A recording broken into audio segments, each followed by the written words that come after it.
Hello, I'm Bruce Rabuffo, Chairman of the Board of Selectmen for the town of Hingham, and this is our monthly program that we broadcast to the citizens of Hingham called On the Issues.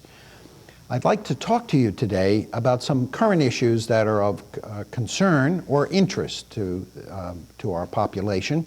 And I'd like to start with, here it is, the beginning of January, and we've already found ourselves in a situation where snow removal has taken on a bigger task as in many years past.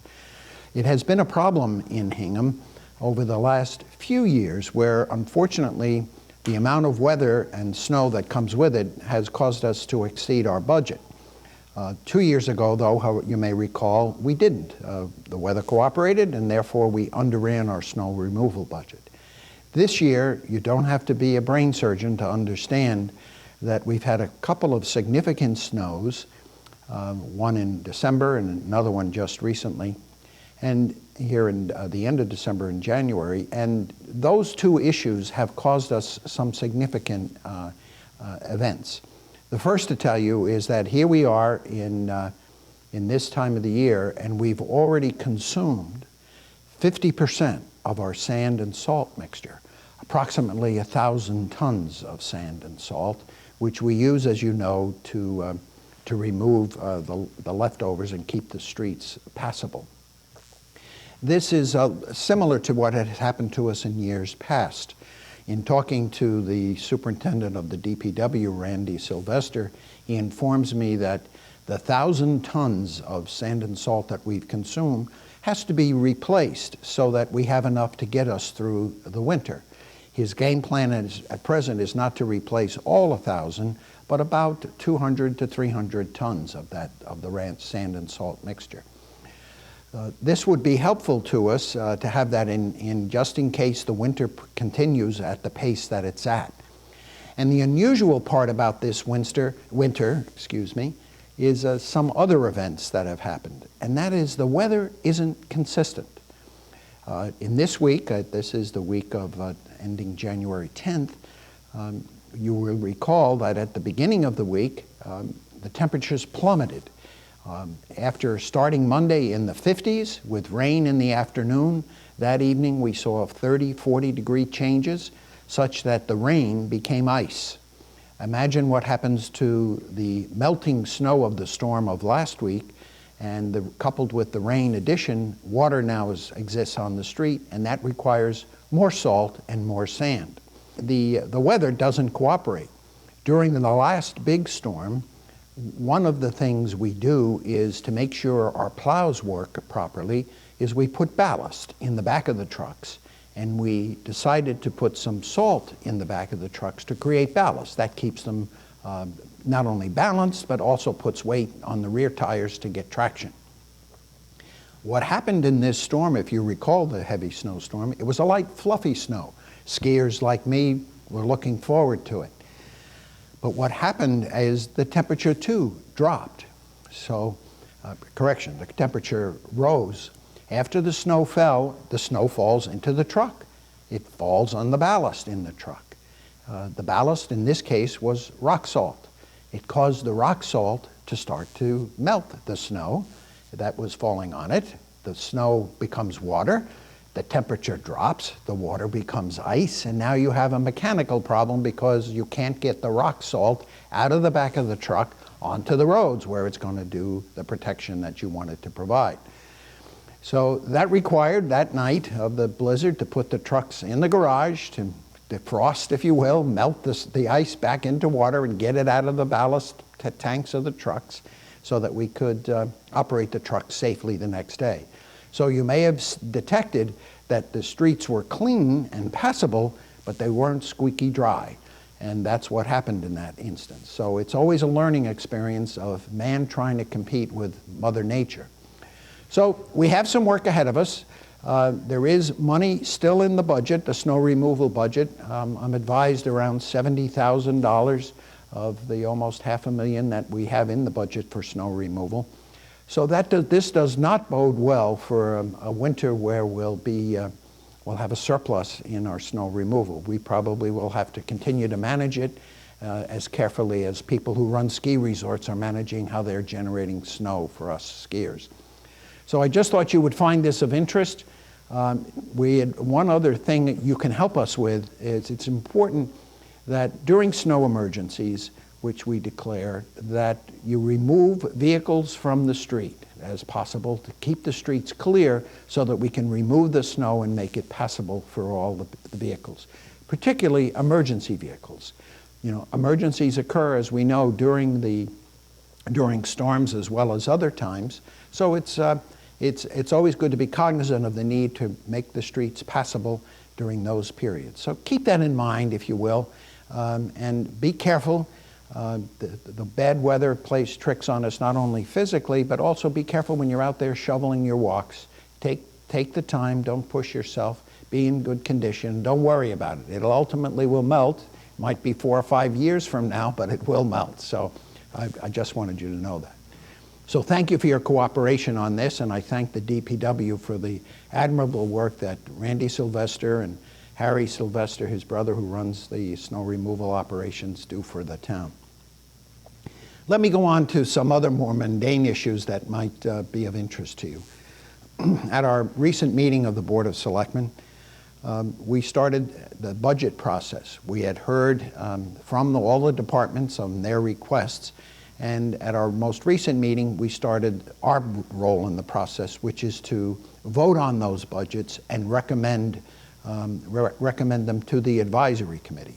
The advisory committee, as you know, serves as surrogate for town meeting, and they will hear those same budgets or our recommendations, make changes or modifications or approve them, and then pass it together so that we can vote on them together as a town at town meeting. So we started to move some of the more traditional budgets like town clerk, election, assessor's office, and some, not assessors, treasurer collector, and other budgets that were less controversial. There are a number that we have to go back and review and in more detail, or we have questions about.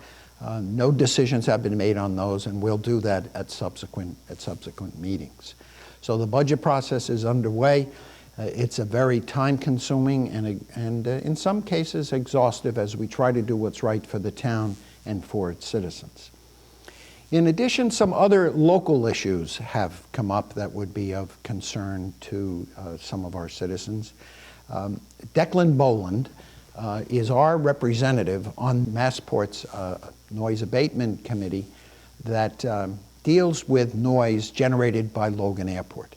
At a recent meeting, Declan gave us an update on that report, and there are a number of outstanding steps now being taken by Logan Airport, its parent, Massport, and also in conjunction with the Federal Aviation Administration to deal with the question of how do we keep noise abatement within reasonable constraints, and that relates primarily to the traffic approaches that planes use to land at Logan Airport.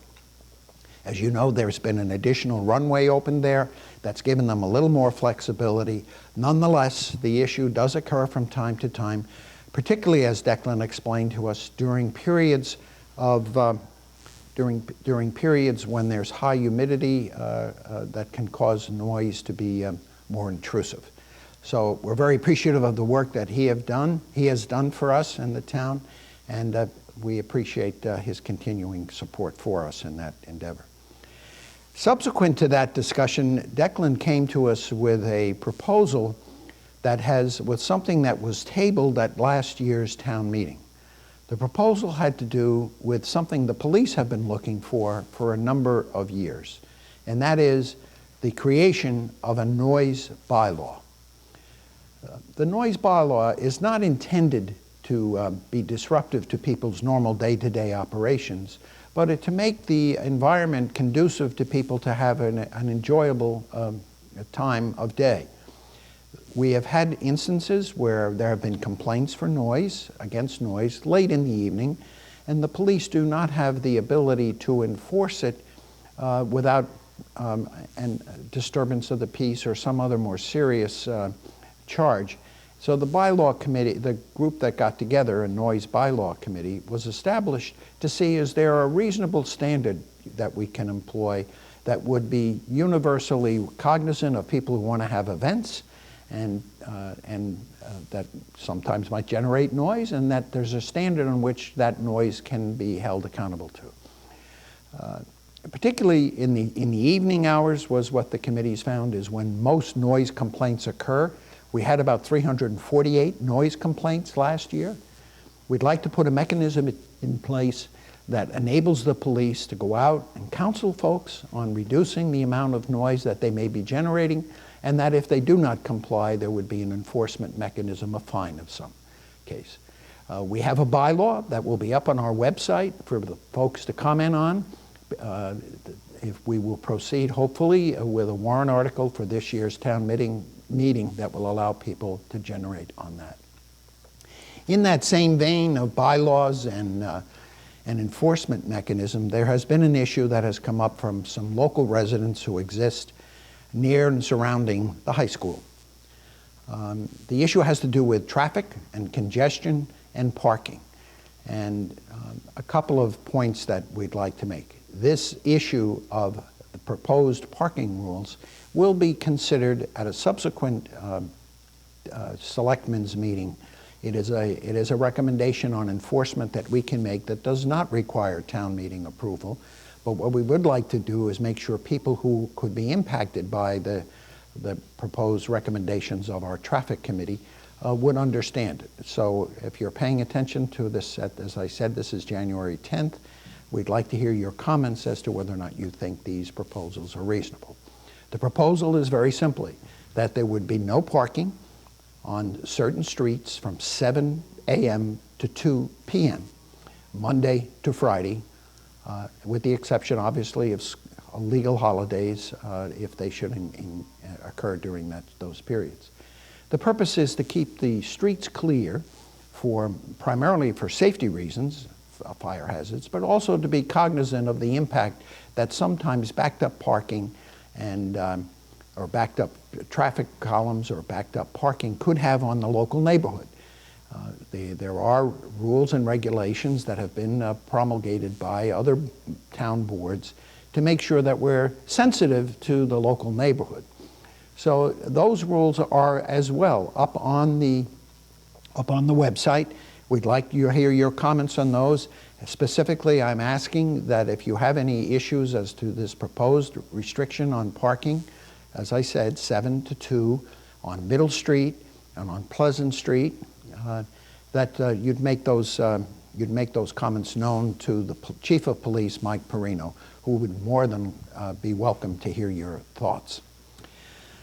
One other last issue that we had to deal with in the last few days is a long-standing, and I would say long overdue, decision by the town to deal with a formal memorialization and commemoration of the life of one Seaman Herbert Foss. Seaman Foss, as many of you know, won the Congressional Medal of Honor for actions he took during the Spanish-American War in 1898. That's a long time for someone to have gone without formal recognition, but the real debate was not over should we recognize, but what is the best way.